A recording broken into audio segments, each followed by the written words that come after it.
During a brutal storm, 4 men hold on to their boat for dear life after 13 hours of being lost at sea. They keep repeating a chant about being strong, refusing to give up now. This all started a week ago in Florida. Nick works as a personal trainer at an important training camp, where he befriends NFL players Marquis and Corey. They exercise hard but also have lots of fun by teasing each other. One night, the guys have dinner together with their families.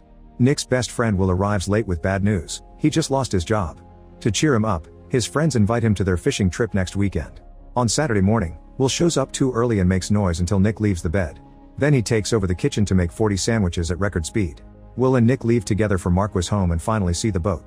It's supposed to hold 11 people, but the duo thinks it looks too small. Marquis' house is a bit of a mess because he's getting things ready to move. He admits he doesn't want to move to Oakland because there's no access to the ocean there, and he can't live without the waves because they feel like home. But he has no choice because of work. After Marquis says goodbye to his family, the group finally leaves. At the pier, they discuss the weather because they heard about an upcoming storm, but they agree they should be back before it reaches this area. They also put their phones in plastic bags to protect them from the water, although they won't have service at sea. Will is a little worried, but Marquis assures him that the boat has a radio. A few hours later, Nick's mother wakes up and watches the news, only to learn about the storm. She tries to call Nick to warn him, but he doesn't hear his phone because the guys are chatting and playing music while they fish. They fish for a while in the same spot before they move deeper into the sea to try a new area. After 4 hours at sea, Corey manages to catch a big fish while Will gets his line stuck on the boat. Nick feels seasick, but when he calms down, he finally understands why Marquis feels so zen at the ocean and gets philosophical. At that moment they start hearing thunder in the distance and notice the sky is getting dark, so they decide it's time to go home. Corey tries to pick the anchor, but it only moves for a few seconds before it gets stuck. The friends try pulling the rope together, but it's still not enough to make the anchor budge. As the thunder gets closer, they tie the rope to the boat and Marquis starts the engine, only for the boat to tilt under the weight of the anchor. Marquis keeps trying by using all the engine's power, and the boat tilts so much that water starts getting in.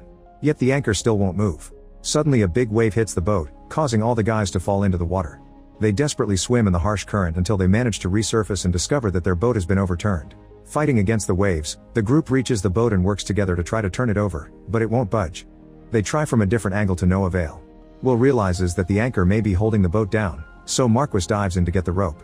While the others hold his clothes to keep him close, Marquis rubs the rope on the propeller until it breaks.